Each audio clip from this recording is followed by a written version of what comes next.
여러분 안녕하세요. 네. 자, 부동산 공법. 자, 2021년 1, 2월 기본 이론 과정 두 번째 시간이 됩니다. 여러분 지난주 학습하신 내용들은 복습을 잘 하셨죠. 네. 자, 오늘은 그 지난주 우리가 가장 중점을 두어서 그 학습을 했던 그 국토계획법상 그 도시군 관리계획 중에서 용도 지역편, 용도 지구편, 그리고 용도 구역편을 학습하는 그런 중요한 시간입니다. 자, 7시간에 용도 지역편을 공부하게 될 텐데요. 자, 용도 지역이 무엇인지 개요에 대한 이해가 기본 이론이니까 가장 우선적으로 이루어져야 되겠죠. 그래서 용도 지역이 무엇인지 개요에 대한 설명을 드리게 될 겁니다. 그리고 이제 우리나라 국토를 대상으로 지정하는 용도지역의 종류가 21개예요. 그 21개 용도지역의 종류하고 그리고 또 21개 용도지역별로 각각 어떤 목적으로 지정되는지 용도지역의 지정 목적 등을 학습을 하시게 돼요. 그 다음에 용도지역을 지정하고 변경할 때는 용도지역을 새로 지정하거나 지정된 용도지역을 변경할 때는 전부 도시군 관리 계획이라는 행정계획으로 정책을 입안을 해서 결정하는 게 원칙이잖아요. 근데 그 용도지역을 지정할 때 그 도시군 관리 계획의 입안과 결정 절차에 의하지 않은 특별한 경우가 있어요. 그 특례들을 배우게 됩니다. 그 다음에 여러분의 고객이 어떤 용도지역의 땅 사면은 어떤 개발 행위를 할 수 있는지 또 어떤 개발 행위가 제한됐는지 용도지역 안에서의 행위자를 공부하게 되고요. 그 다음에 또 여러분의 고객이 어떤 용도지역에서 대지를 취득합니다. 대지를 취득하면은 그 대지에 건축할 수 있는 면적을 규제받아요. 자, 이렇게 어떤 용도지역 안에서 건축 가능한 면적을 규제하는 수단이 뭐죠? 건폐율이죠. 용도지역 안에서의 건폐율을 학습하게 되고요. 그 다음에 자, 이렇게 건폐율에 의해서 대지에 건축 가능한 건축 면적 규제를 받게 되고요. 그 다음에 이제 어떤 용도지역에서 여러분의 대지를 취득했을 때 몇 층 높이로 이제 건축할 수 있는지. 자, 대지에서 건축하는 건축을 높이 규제를 목적으로 만든 제도가 뭐죠? 용도지역 안에서의 용적률이 됩니다. 자, 이렇게 용도지역 안의 건폐율과 용적률도 이 용도지역 테마에서 여러분이 학습을 하시게 됩니다. 자, 용도지역 편에서 어떤 내용을 공부하게 될지 잠깐 소개를 드렸고요. 자, 용도지역이 무엇일까? 개요 설명부터 시작을 해볼까요? 지금 여러분 교재 그 기본서 맨 위에 보면은 용도지역이 무엇인지 용도지역이라 함언해서 아마 설명이 되어 있을 거예요. 설명이 되어 있을 텐데 지금 이거 읽어보면은 무슨 말인지 잘 이해가 안 되죠. 그래서 용도지역에 대한 기본적인 어떤 개요를 잠깐 여러분에게 설명을 좀 드리고 그 다음에 이제 용도지역의 종류와 그리고 지정 목적들을 학습하는 방법으로 준비를 하겠습니다. 자, 용도지역이 무엇일까요? 라고 하는 개요 설명을 잠깐 좀 드리겠습니다. 여러분 봐주세요. 자, 여기가 우리나라 국토 전부 전국토라고 가정을 합시다. 우리나라 국토 전부 전국토를 의미하면은 자, 이렇게 이제 국토는 그 지역별로 토지의 기능과 그 토지 특성에 따라서 토지의 용도가 다르게 되죠. 자, 예를 들면은 우리 서울이나 부산처럼 인구와 사람이 밀집되어서 이미 개발했거나 앞으로 개발할 곳을 용도 지정한 곳이 도시지역이 됩니다. 도시지역이 돼요. 그 다음에 이 도시지역으로부터 멀리 떨어진 위치입니다. 도시지역으로부터 멀리 떨어진 위치에 보전 가치가 있는 산지가 있습니다. 자, 보전해야 될 가치가 있는 산지가 있고 그 다음에 이제 전답 과수원 등 농지가 집단화된 곳이 있습니다. 자, 이런 곳이라면은 전답 과수원 등 농지가 집단화되어 있고 주변에 보전 가치가 있는 산지가 있는 곳이라면은 이런 곳이라면은 앞으로 농림업의 진흥과 산림 보전을 목적으로 용도 지정합니다. 자, 이런 곳이 농림지역이 되는 거죠. 그래서 우리 국토 가운데서 농림업의 진흥과 산림 보전을 목적으로 용도 지정된 곳은 이제 농림지역 그렇게 되죠. 자, 이런 교재 봐요. 70페이지 봐요. 71페이지 보셔야 되겠네요. 여러분 71페이지 오른쪽 상단에 보세요. 71페이지 오른쪽 상단에 보시면은 농림지역과 자연환경 보전지역이 나와 있을 거예요. 자, 3번 농림지역 읽어볼까요?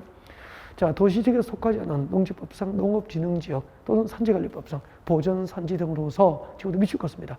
농림업을 진흥시키고 산림을 보존할 목적으로 필요한 지역은 농림지역이 되는 거죠. 그래서 지금 밑줄 그리는 거 농림업의 진흥과 산림의 보전 이 부분이 농림지역의 지정 목적이 되니까 살짝 암기를 하셔야 돼요.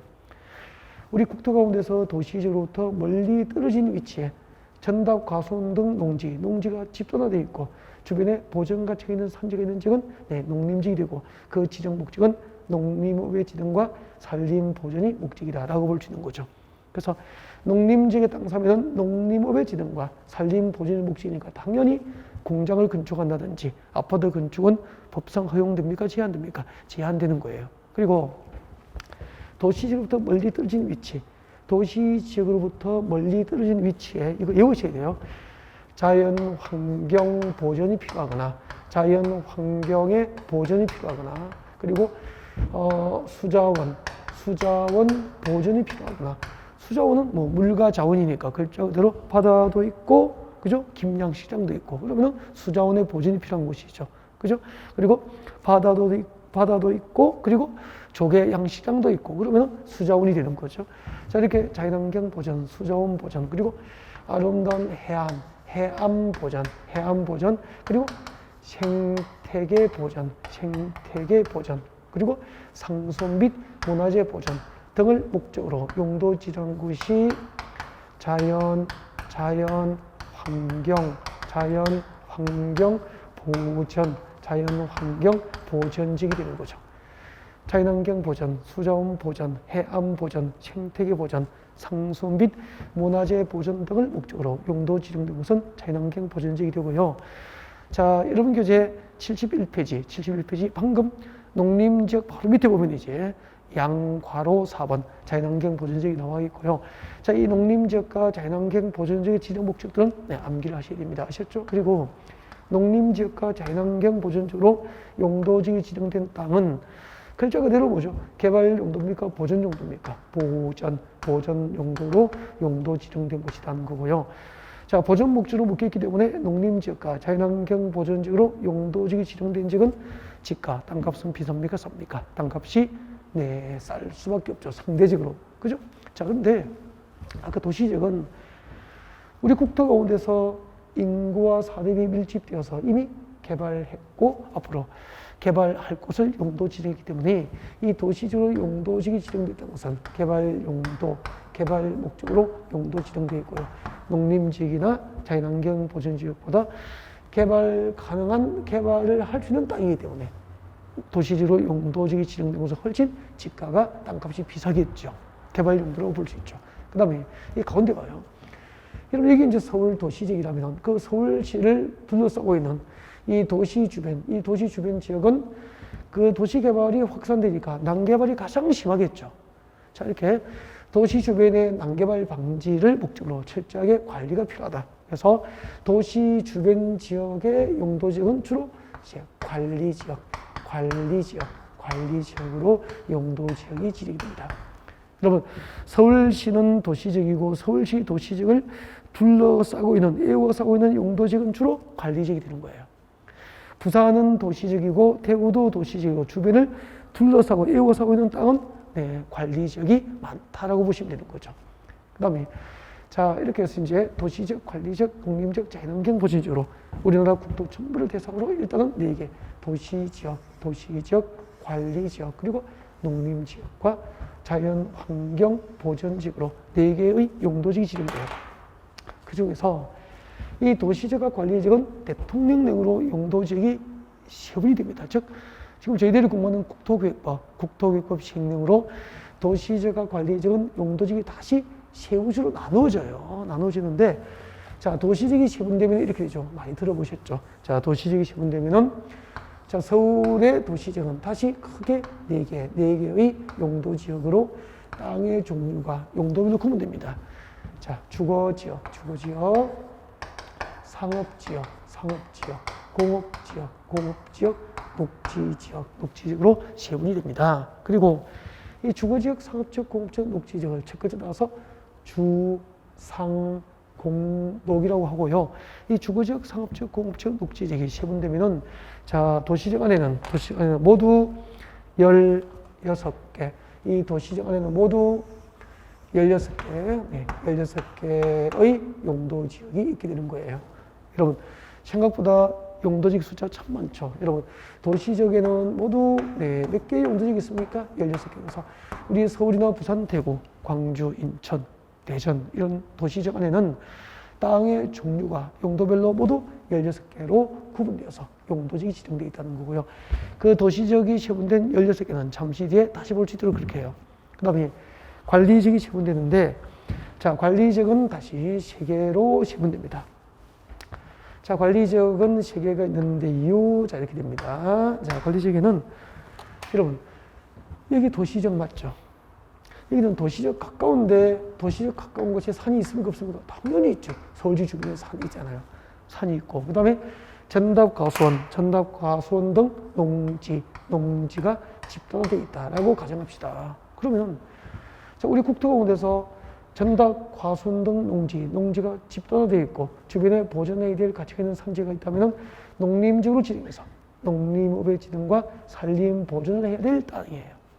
근데 그 위치가 도시지역에 가까이 있으면 도시의 개발이 밖으로 외곽으로 성질상 확산되잖아요. 그래서 이 도시의 개발이 외곽으로 확산되니까 이 지역은 농림지역으로 지정해서 농사만 짓도록 농림업의 지정과 산림 보존을 목적으로 관리하는 것이 현실적으로 곤란합니다. 그래서 농림지역에 준하여 농업적 생산이 가능하도록 관리가 필요하다. 그래서 생산관리지역을 지정한 거죠. 그래서 여러분 관리지역 가운데서 농림지역으로 지정해서 관리가 곤란한 지역은 생산관리지역이 되는 거죠. 그래서 생산관리지역은 농림지역의 사촌쯤 되는 땅이다라고 보시면 돼요. 그래서 도시지역에 가깝지만 생산관리지역의 땅 사면은 얼추 농림지역만큼 개발이 곤란하니까 생산관리지역으로 묶이는 땅은 그렇게 좋은 땅은 아니다라고 볼 수 있는 거죠. 그 다음에 여기 도시지역이잖아요. 자, 도시지역에 가까운데 자연환경 보전, 수자원 보전, 아름다운 해안 보전, 생태계 보전, 상수 및 문화재 보전, 수산자원 보호 육성 등을 자연환경 보전, 수자원 보전, 해안 보전, 생태계 보전, 상수 및 문화재 보전이 필요한 곳이 있다면 본래는 자연환경 보전지로 지정해야 되잖아요. 근데 그 위치가 도시지역에 가까우면 도시개발이 확산되니까 현실적으로 자연환경 보전지로 지정해서 관리하는 것이 곤란하거든요. 그래서 이런 지역은 자연환경 보전지역에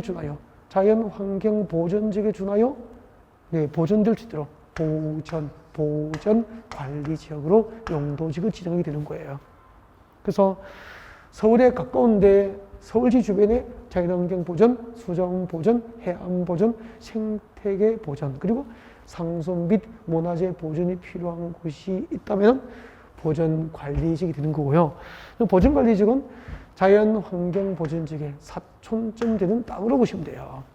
그래서 얼추 자연환경 보전지역만큼 개발이 곤란한 땅이 되는 거죠. 그래서 이런 도시 주변 지역에 땅 살 때 그 개발 가치를 따졌을 때 가장 개발이 까다로운 용도지역이 어디죠?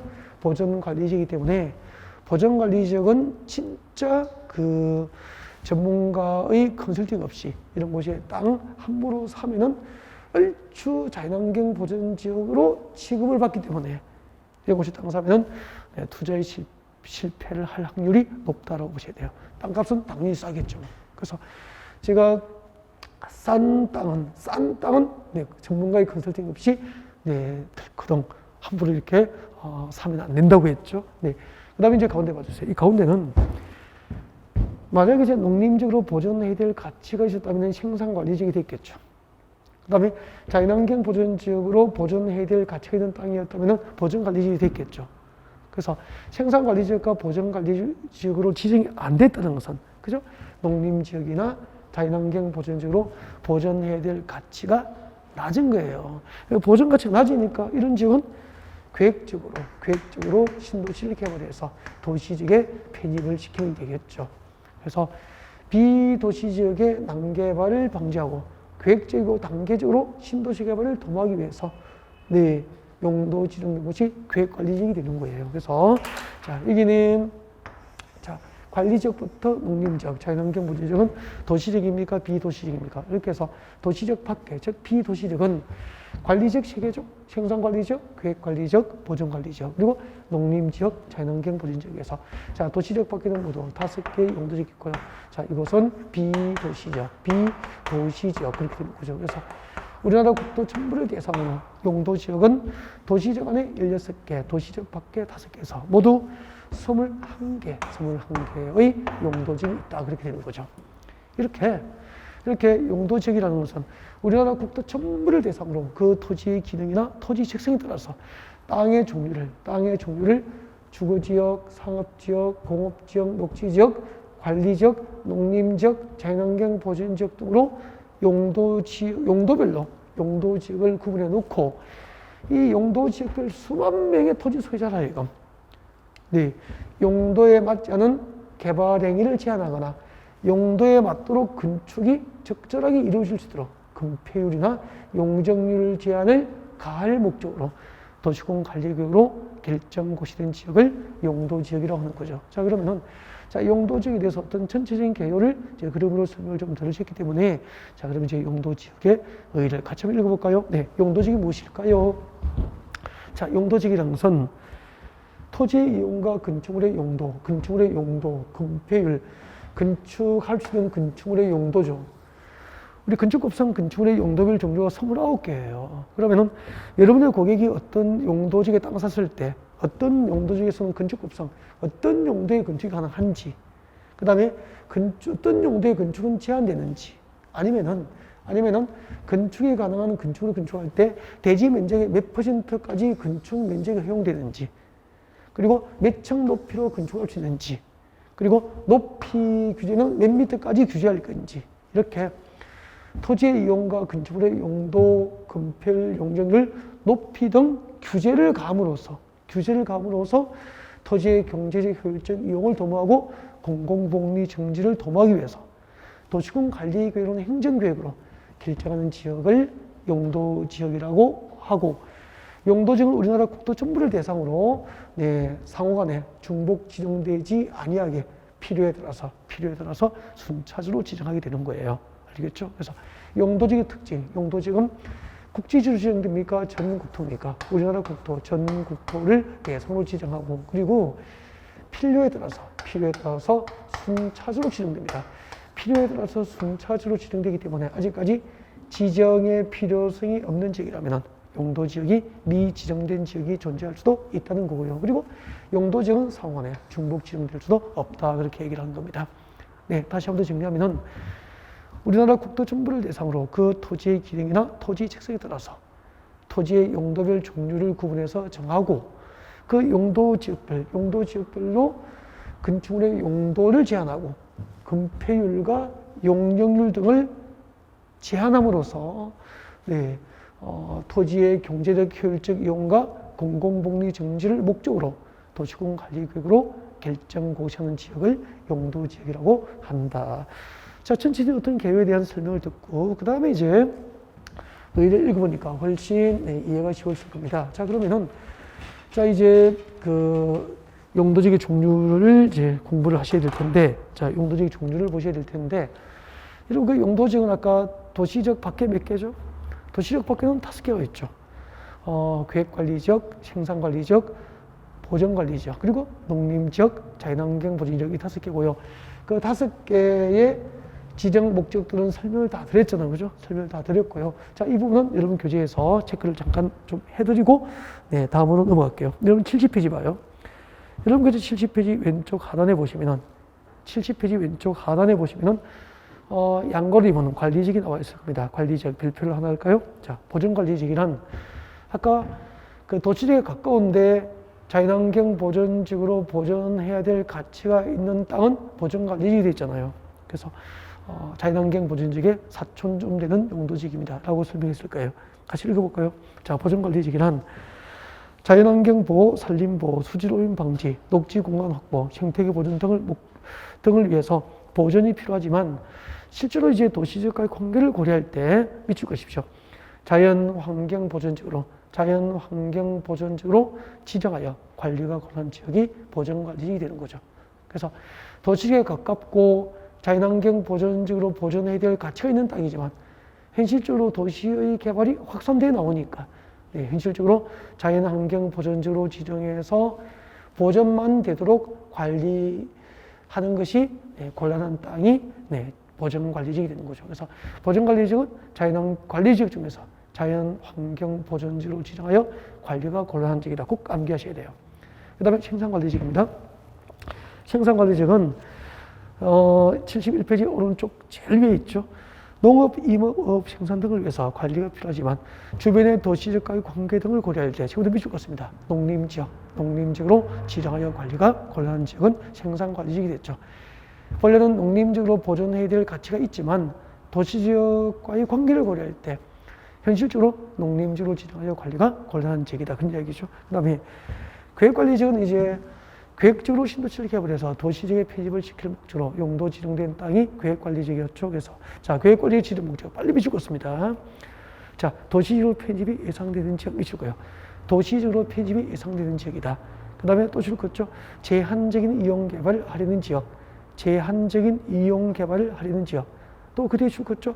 계획적 체계적. 계획적 체계적 관리가 필요한 지역이 계획관리지역이 됩니다. 그래서 도시지역 밖에 생산관리지역, 계획관리지역, 보전관리지역, 농림지역, 자연환경보전지역 이렇게 5개 중에서 유일하게 계획적으로 신도시를 개발해서 도시지역에 편입시킬 목적으로 용도 지정된 곳이 계획관리지역이기 때문에 계획관리지역은 용도지역은 비도시지역이지만 주요 지정 목적은 개발 용도입니까? 보전 용도입니까? 개발 목적으로 용도 지정된 곳이구나 라고 하는 것을 알 수 있게 될 겁니다. 그죠?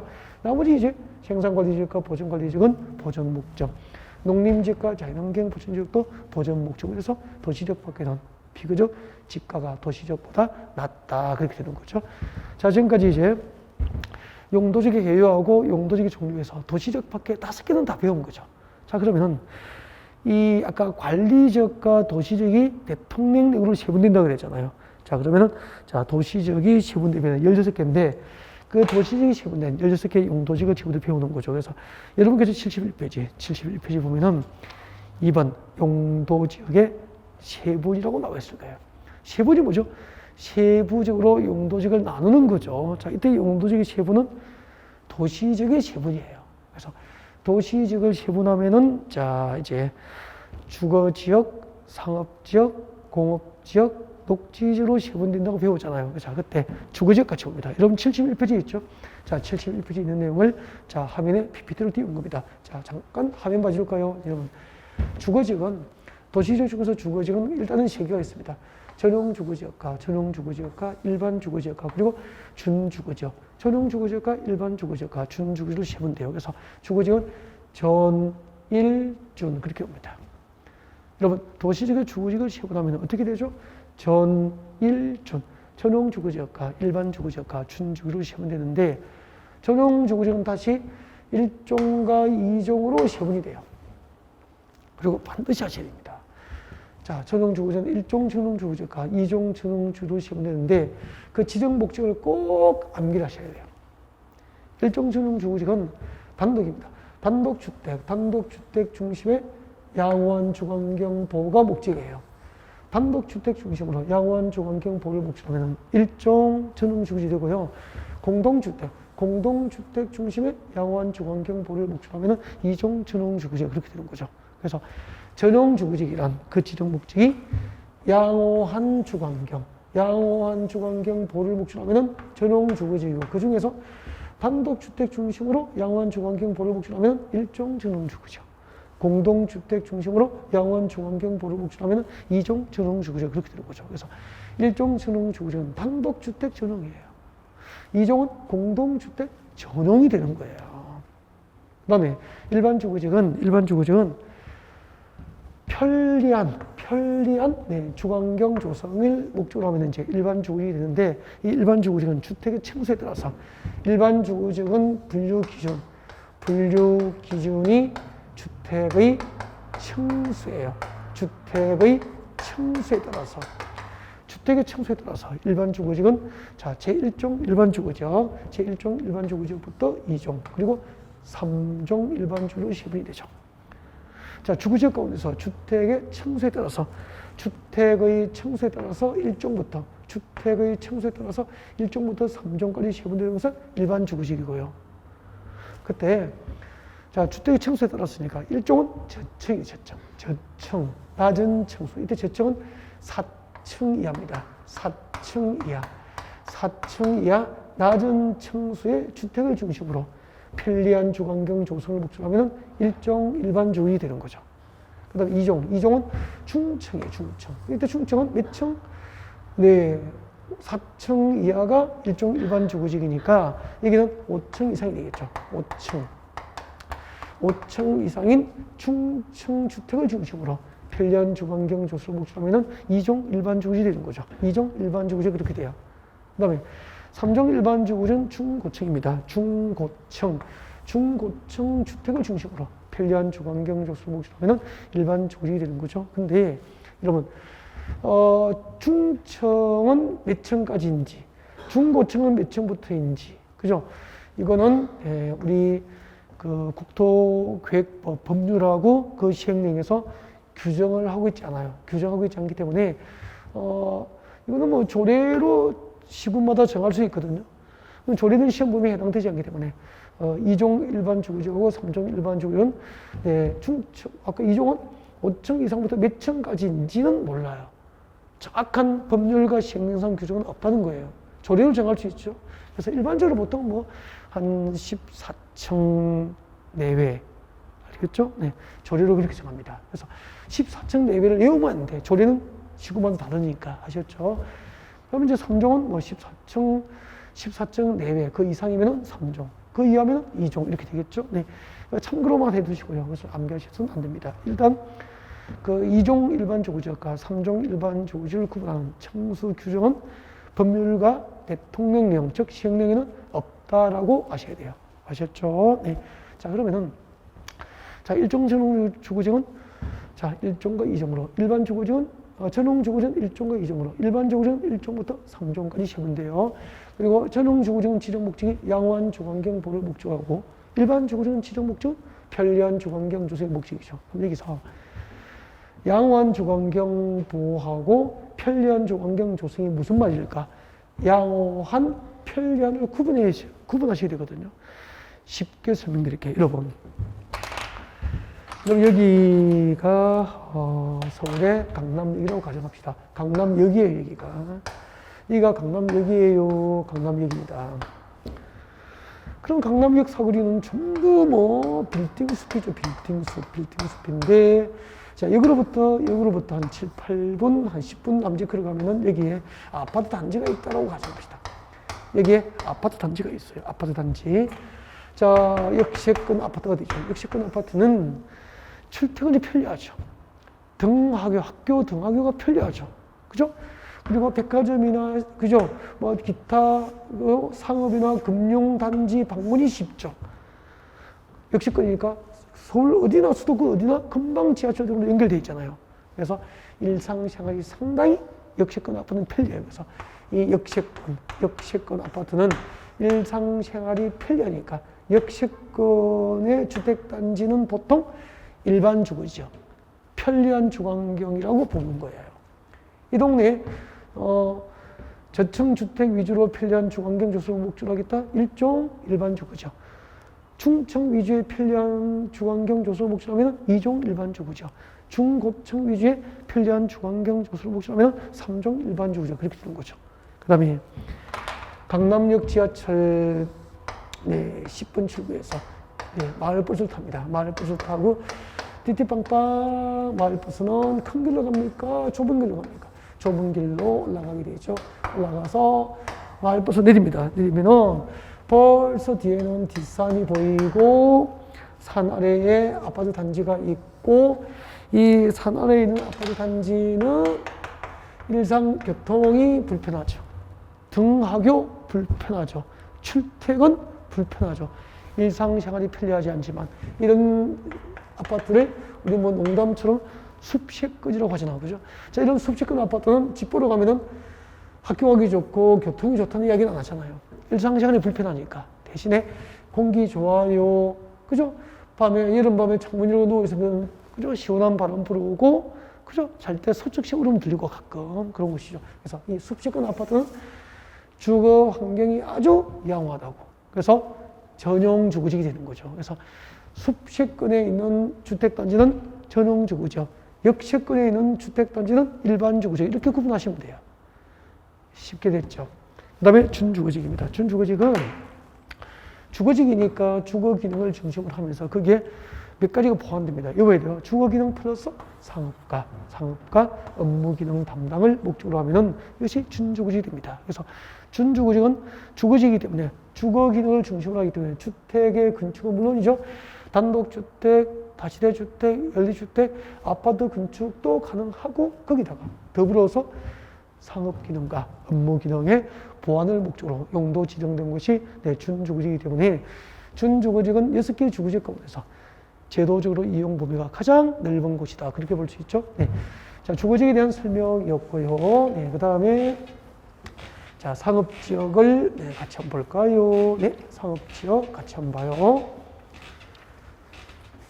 자, 상업지역은 자, 이렇게 됩니다. 자, 여러분 교재 71페이지죠. 71페이지 오른쪽 하단에 보시면 상업지역이 나와 있습니다. 교재 짚어가면서 수업 들으시면 될 것 같습니다. 자, 상업지역 볼까요? 자, 상업지역은 4개가 있습니다. 우리 주거지역은 전일준, 전용 주거지역과 일반 주거지역과 준주거지역으로 세분이 됐고요. 자, 상업지역은 보십시오. 상업지역은 중심 상업지역, 일반 상업지역, 근린 상업지역, 유통 상업지역. 우리 어떻게 봤죠? 충청도 버전에서 충청도 버전으로 중일근이유 그렇게 봤죠.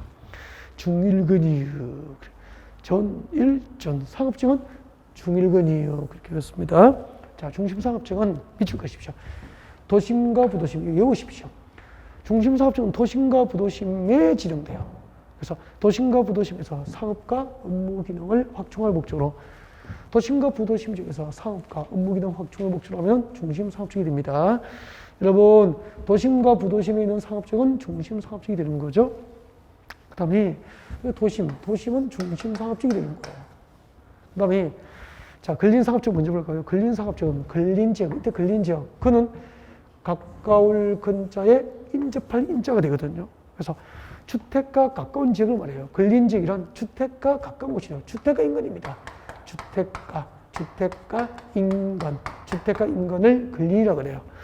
자, 주택과 인근 지역에서 근린 지역에서 일용품, 근린 지역에서 이게 미치거든요. 근린 지역에서 일상생활용품과 기타 서비스 제공을 목적으로 하기 때문에 자, 주택과 인근 지역에서 일용품과 서비스 공급을 목적으로 하면 예를 들면은 적으십시오. 예를 들면은 주택과 인근 지역에 있는 작은 소매시장이 위치한 곳이 근린 상업지역이라고 보면 되죠.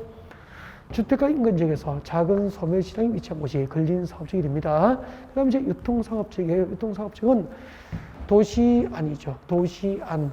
서울시내죠. 서울시내에서 서울시 안에서 그 다음에 광주시 안에서 부산광역시 관할구역 안에서 대전광역시 관할구역 안에서 그런 뜻이에요. 그리고 도시안 또 혹은 지역간 서울대전, 서울부산, 서울광주, 서울대구, 서울울산 이렇게 지역간 유통기능 정지를 목적이기 때문에 예를 들면은 적으십시오. 대규모 도매시장이 위치한 곳이 유통사업지역이 돼요. 예를 들면 서울에 대표적으로 동대문 상가나 그리고 남대문 시장이 그리고 광장시장 이런 곳이 서울에 있는 대표적인 이제 도매시장들이라고 볼 수 있죠. 이런 곳은 유통상업지역이 되는 거예요. 그러면 우리가 상식적으로도 대규모 도매시장이나 남대문 시장이나 광장시장이나 서울의 동대문 상가 위치한 곳은 아파트 건축에 허용돼야 하는데 유통상업지역에는 아파트 건축에 허용되지 않는 거죠. 주택가 인근의 작은 소매시장이 위치하고 있는 근린상업지역이에요. 그리고 도심과 부도심에서 상업과 업무기능 확충을 목적으로 하면 중심상업지역이 되는데 그럼 봐요. 도매시장도 없고 소매시장도 없고 도심과 부도심이 아닌데 도로 주변에 상권이 형성되어 있으면 일반 상업지역이 되는 거죠. 그래서 일반 상업지역은 얼마나 특징이 없으면 도심도 부도심도 아니야. 소매시장이 위치한 것도 아니야. 도매시장이 위치한 것도 아니야. 얼마나 특징이 없으면은 일반적인 상업이라고 얘기했어요. 그죠? 일반적인 상업과 업무기능 담당을 목적으로 지정되면 일반 상업적이고, 예를 들면 도심과 부도심은 또 다른 도심과 부도심 또 있다면, 도심과 부도심이 있다면 이것을 연결하게 돼요. 연결. 그 연결하면 도로 주변에 전부 상가가 들어오게 되잖아요. 쭉 도로 주변에 상가가 형성되잖아요. 이것이 일반 상업지라는 거죠. 도매시장도 없고 소매시장도 없고 도로 주변에 상권이 형성되어 있으면 일반 상업지역은 대체로 그렇게 일반 상업지역은 상업지역 중에서 좋은 곳은 아니다. 상권이 대체로 좋지 않다라고 볼 수 있는 거죠. 그래서 경제적 가치를 따진다면 같은 위치라면 저는 근린 사업지역이 가장 일반 사업지역이 가장 상권이 좋지 않을 확률이 높다. 절대적은 아니지만 지역별로 특성이 있으니까, 그죠? 네, 그렇게 보시면 됩니다. 자, 지금까지 상업지역 4개를 공부하셨습니다. 주거지역은 전, 일, 준, 상업지역은 중일근이요. 상업지역은 중일근이요. 그렇게 공부하셨죠? 네. 자, 그 다음에 한번 볼까요? 자, 그 다음에 공업지역이에요. 공업지역. 자, 공업지역은 전용공업지역, 일반공업지역, 중공업지역 이렇게 해서 3개가 있습니다. 전, 일, 준. 아까 주거지역이 전, 일, 전. 상업지역은 중일근이에요. 그죠? 공업지역, 전, 일, 전. 그렇게 되죠. 자, 전용공업지역은 중화학공업과, 중화학공업과, 공해성공업이 핵심이에요. 중화학공업도 공해성공업을 상징하지 않습니까? 그죠? 그래서 공해성공업 수용을 목적으로 하는 전용공업지역에서 공해를 배출하는 공장만 한 곳에 모으려고 만든 게 전용공업지역이에요. 그러면 공해를 배출하는 공장을 한 곳에 모으려고 만든 전용공업지역에 아파트 건축 허용하면 돼, 안 돼? 당연히 안 되겠죠. 개념을 알면 상식이잖아요. 그 다음에 일반공업지역은 환경을 저해하지 않은 공업까지 줄 거예요. 그러니까 공해입니까? 무공해입니까? 무공해. 공해를 배출하지 않은 공장만 모으려고 만들면 일반공업지역. 공해를 배출하는 공장만 모으려고 만들면 전용공업지역. 그래서 일반공업지역과 전용공업지역의 공통점은 전부 공장만 짓겠다는 거죠. 여기는 공해를 배출하는 공장. 여기는 공해를 배출하지 않는 공장. 그래서 전용공업지역과 일반공업지역은 주택, 주로 아파트 건축은 허용되지 않는 거예요. 공장만 짓는 곳이에요. 공장 지대에 아파트 지으면 안 되잖아요. 그죠? 그 다음에 중공업지역은 공업지역이기 때문에 경공업 동그라미, 경공업 그리고 기타 공업을 수용해요. 그 경공업, 기타 공업을 수용하되 플러스 거기다가 주거기능과 상업기능과 그리고 업무기능입니다. 주거기능과 상업기능과 업무기능을 플러스 시킬 목적으로 용도 지정된 곳이 중공업지이기 때문에 도시지역이 세분된 16개의 용도지역 가운데서 가장 제도적으로 이용 범위가 넓은 게 중공업지로 볼 수 있어요. 도시지역이 세분된 16개의 용도지역 가운데서 제도적으로 이용 범위가 가장 넓은 것은 중공업지역. 경공업, 기타공업 소유가 공장 지을 수 있죠. 주거기니까 주택 지을 수 있죠. 그리고 상가나 업무 용도의 빌딩까지 건축될 수 있는 곳이 중공업지역이 되는 거예요. 자, 지금까지 공업지역, 도시지역 가운데서 공업지역에 대한 학습이 있었습니다. 자, 그 다음에 이제, 그 다음에, 녹지지역이죠. 녹지지역 3개가 있는데, 녹지지역은 이런 교재는 이제 책자를 넘겨야 될 것 같습니다. 72페이지죠. 72페이지 책자를 넘기면 녹지지역이 나와 있습니다. 3개가 있죠. 보전 녹지지역, 생산 녹지지역, 그리고 자연 녹지지역. 그렇게 해가지고, 보전 녹지지역은 미칠 것이죠. 도시의 자연 환경만 미칠 거예요. 도시의 자연 환경 등을 보존하는 게 목적이에요. 예를 들면 도시의 자연 환경, 경관, 산림, 녹지 공간 등 보존이 목적이기 때문에 도시지역 중에서 보전 녹지지역으로 지정된 곳은 장기적으로도 사적인 개발은 할 수 없다라고 이해를 하시면 됩니다. 물론 절대 그런 건 아니지만, 그러니까 용도지역이 변경되지 않는 한 도시계획으로 계획된 공적 개발이 아닌 사적 개발이라면은 장기적으로도 허용되지 않는다. 영원히 안 된다고 보시면 돼요. 이게 보존 녹지지역이에요. 그러면은 우리 그 도시지역에 땅 살 때 그냥 우리 일반인이 전문 지식 없이는 절대 사면 안 되는 땅이 보존 녹지로 보시면 되는 거죠. 생산 녹지지역은 농업적 생산, 생산 녹지지역에서 생산은 농업적 생산이에요. 농업적 생산. 자, 우리 도시지역 안에 보면은 서울이나 부산, 대구, 광주, 뭐 울산, 대구 보면은 인천에 보면은 우리 서울에도 논밭이 보이시나 가수원이 있고, 그죠? 이렇게 농업적 생산을 위해서 개발이 유보된 곳이라면 생산 녹지지역이죠. 그래서 도시지역 안에 농가, 밭, 전답, 가수원이 있는 곳은 주로 생산 녹지지역을 이해하시면 돼요.